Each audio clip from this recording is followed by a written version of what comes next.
Hello everyone. It's Ian from Cromford Collector's Corner. I'm here this morning to talk to you about the season finale of Doctor Who, The Empire of Death. So obviously, we've talked in previous videos about my love for Pyramids of Mars and my super excitement that Sutekh was going to come back. So I really enjoyed last week's episode. And this one I enjoyed as much, but I often find personally the sort of build up to such a thing is better than the thing itself. And I would say that to some degree with this episode. But generally, as a rule, I'm not going to be super critical. I might have some questions. I'm not going to be super critical of it. And I have just made a few notes. I've only watched it once, and it's Sunday morning here in my little shop. So yeah, there were a few things that I'd noticed that I did like, or that I was like, why is that? Okay. So firstly, I would say what I think Russell Davies has set out to do with this series is to get people talking about it. And I'm pretty sure that he has done that, both negatively and positively. But, you know, I think actually that's pretty smart. I think I read an article this morning about a sort of a wish to return to that kind of sequential kind of television release. So, you know, every week, and that giving people the time to kind of talk about what had happened and like a bit of buzz to build up instead of just releasing it as like a box set. I think that's quite interesting. I mean, I'm not an expert on this, but I thought that was, an interesting article. So Russell Davies, getting people to talk about it. I think he has cleverly kind of, you know, I think a lot of people have expectations about Russell Davies and the way that he kind of writes Doctor Who, and I think he was very clever in the way that he's kind of manipulated people's expectations to some degree, plot-wise. I think that's really clever. So here's a few notes that I made. There were a couple of things that I did like. I thought it was quite interesting when they were talking. Obviously, it was like a roll call of planets from Doctor Who, you know, the Ood Sphere, etc. But he did mention Skaro, planet of the Daleks, and he did mention Telos, possible planet of the Cybermen. So I think that's, okay, so we're now establishing those maybe for next season. My prediction is next season, Daleks are villains. And particularly maybe the climax, big reveal, return. Yeah, he's got to do that, hasn't he? So what else have I written? I loved the little clips of Pyramids of Mars.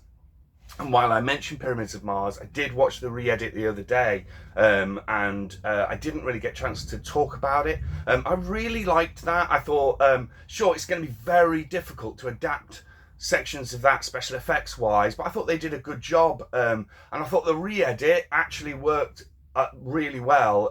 For me, significantly better than the re-edit of the Daleks, which came out last year. I thought the fact that they cut down the end, you know, bonkers though it is, that kind of game bit at the end, it doesn't really it slows the episode down and it slows the climax down. So I think by removing large sections of that worked a lot better. So yeah, I thought that was wicked. Clever how it fitted into the episode. And also we got an appearance from Susan, the little clip of Susan, and I'm afraid I was right as well about Susan being a trap. Wasn't massively surprised to see that. I did have a little bit of a question, and I say I've only watched this once, and I'm sure it's probably clear on a second watch through. But like the memory TARDIS and how that kind of came about, I wasn't entirely sure. I thought Mel had a great part this week. I thought that bit when she kind of obviously got very sinister. I thought, you know, no disrespect to her as an actor, but, you know, wow, I was quite impressed. I thought that was really cool. The only criticisms I've seen of this are that perhaps it's slightly underwhelming. I think the problem with that is because it was a two-parter, you know, we went straight into the kind of eradication of the universe by Sutekh straight away. And I think for me, I would have maybe put that a little bit later on. just pace-wise for the story, because I think once that was done, it was like, I think we all knew it had to be undone. Particularly when Kate Lethbridge Stewart died, I was like, it's got to be undone.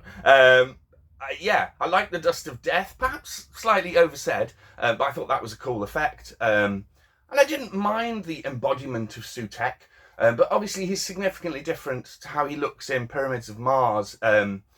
Yeah, it was okay. It was okay. The time tunnel bit, I thought it was quite interesting that the way you got rid of him was basically the same, almost the same thing, like kind of dragging him through the time vortex.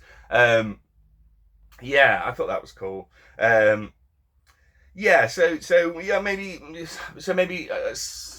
I'd have liked Sutekh maybe to have this have been a slightly longer storyline, just because it was like, this is the greatest creature I've ever faced, and then it did kind of come to an end quite quickly.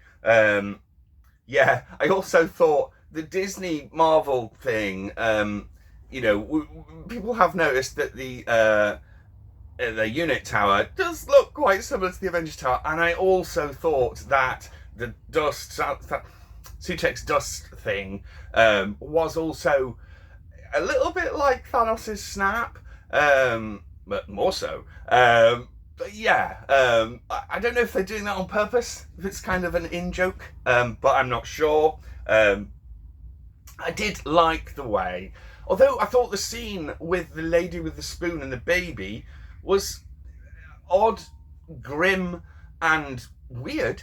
I did like the fact that spoon and what is effectively a bit of string and just a few things save the universe.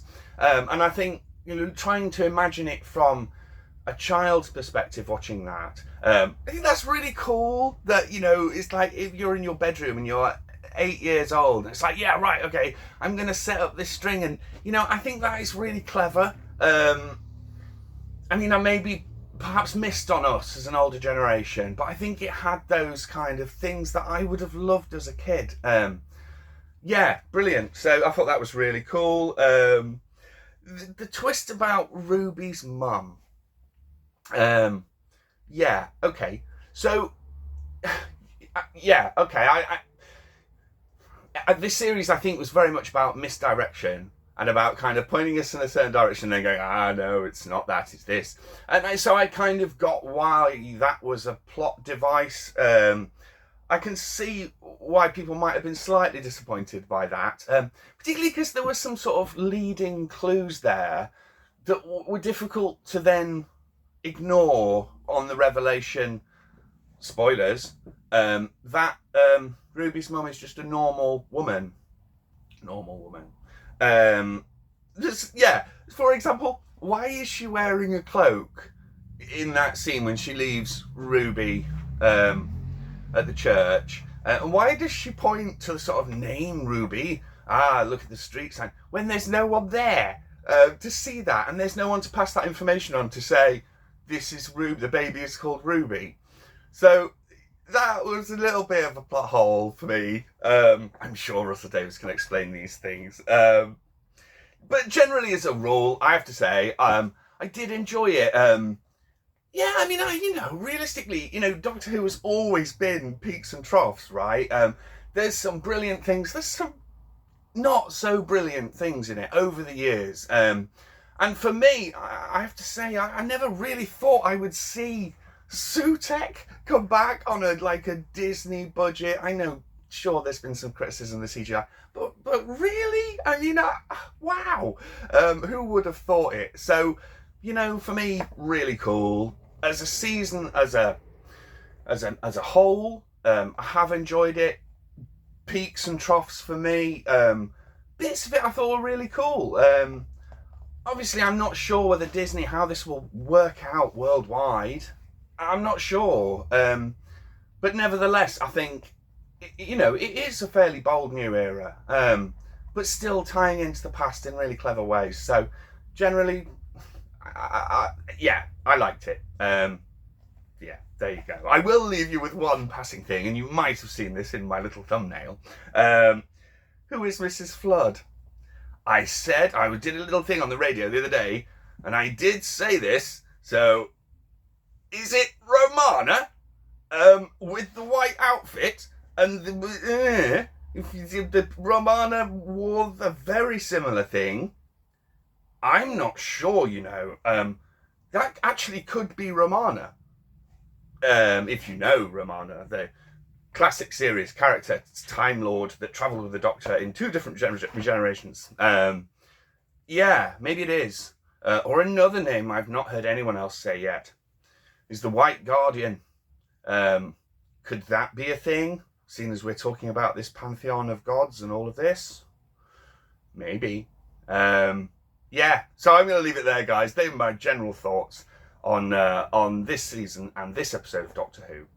Thank you so much for watching. If you want to subscribe, I'm not sure when I'm going to start talking about now. I'm sure I'm thinking of something else that we can do little talks about. Yeah, roll on Christmas. Let's see what happens. Thanks so much, everyone. You all take care, okay? See you later. Bye.